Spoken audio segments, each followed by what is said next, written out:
26 नवंबर कत्लेआम को लेकर मोईद पीरजादा ने बड़े बड़े इंकशाफात कर दिए हैं कि कैसे जब इस्लामाबाद पुलिस और बाकियों ने गोली चलाने से इनकार किया तो एक ब्रिगेडियर खुद आगे बढ़ा और गोलियां चला दी। उसके बाद क्या हुआ, कैसे ये कत्लेआम हुआ, मोईद पीरजादा क्यों कह रहे हैं कि सारा इल्जाम अब इस्लामाबाद पुलिस पर लगाने की सारी तैयारी हो रही है, आगे उनको सुने जरा। और बड़ी दर्दनाक किस्म की डेवलपमेंट है, इसे एब्जॉर्ब करने की कोशिश करें। Sources within Chaudhry Nizamuddin system between Pindi and Islamabad, उनसे ये पता चल रहा है कि 26 नवंबर 2024 को जो कत्ले आम हुआ है इस्लामाबाद में, इस्लामाबाद मैसेकर, उसमें एक सीनियर ऑफिसर, कम से कम एक सीनियर तरीन officer to the level of brigadier with a very important position, मुझे पता भी है कि कौन सी रैंक और कौन सी पोजीशन में, नाम भी पता है मुझे उनका, पहले नहीं था, वो खुद जाती तौर पे जूनियर अफसरान को और पुलिस को मजबूर करने के लिए उन्होंने जाती तौर पर वहां पे फायरिंग की है पाकिस्तान के सिविलियन निहत्ते प्रो डेमोक्रेसी प्रोटेस्टर्स के ऊपर। ये क्यों हुआ?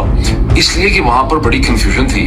वो सबसे पहले तो पुलिस ने, इस्लामाबाद पुलिस को इस्तेमाल करने की कोशिश की गई। इस्लामाबाद पुलिस ने वही किया जो कश्मीरियों ने किया था खाना काबा में। उन्होंने कहा आप पे ठोस कर सी। पुलिस ने साफ इनकार कर दिया। उन्होंने कहा कि हम लोगों के ऊपर गोली नहीं चला सकते और उनके मुख्तलिफ अफसरान जो हैं उन्होंने रिफ्यूज कर दिया। उस पर फौज के अफसरान जो हैं वो जलाल में आ गए, चूंकि फौज के भी अपने रैंक एंड फाइल जूनियर जो ऑफिसर्स थे, मेजर्स एंड कैप्टन, उनमें खासी कंफ्यूजन थी कि हम क्या करने चले हैं। इसलिए एक सीनियर ब्रिगेडियर साहब ने इस नेक काम का खुद से आगाज किया और वो खुद भी फायरिंग करते रहे। अब जाहिर है कि ऐसी चीज छुप नहीं सकती थी।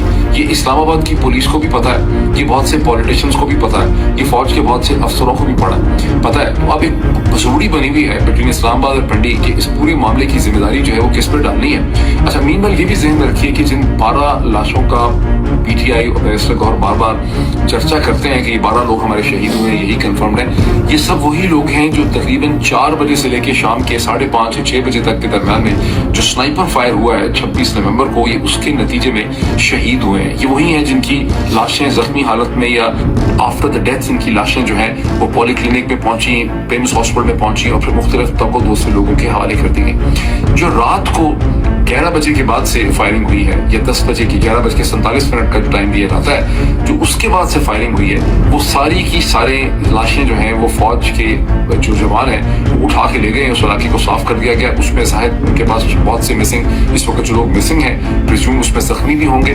और आम कयास यही है, अब ज़ाहिर है किसी को फिक्र नहीं पता, लेकिन एक आम जो कयास है वो ये है कि 100 से ज़्यादा लोग जो हैं इस कत्ले आम के नतीजे में शहीद हुए हैं, जिनकी लाशों को फौजी जो है वो इस वक्त दबा के बैठे हुए हैं। ठीक, ये इसको थोड़ा सा एब्जॉर्ब करें। अब ये किस पे डालना है? अच्छा, अभी तक तो आपको पता है कि ये माना ही नहीं जा रहा पाकिस्तान में इस्लामाबाद की हुकूमत की तरफ से कि गोली चली है। ये और बात है कि पूरी दुनिया का मीडिया जो है, अभी तो मैं देख रहा था कि एक इसे कहते हैं साउथ चाइना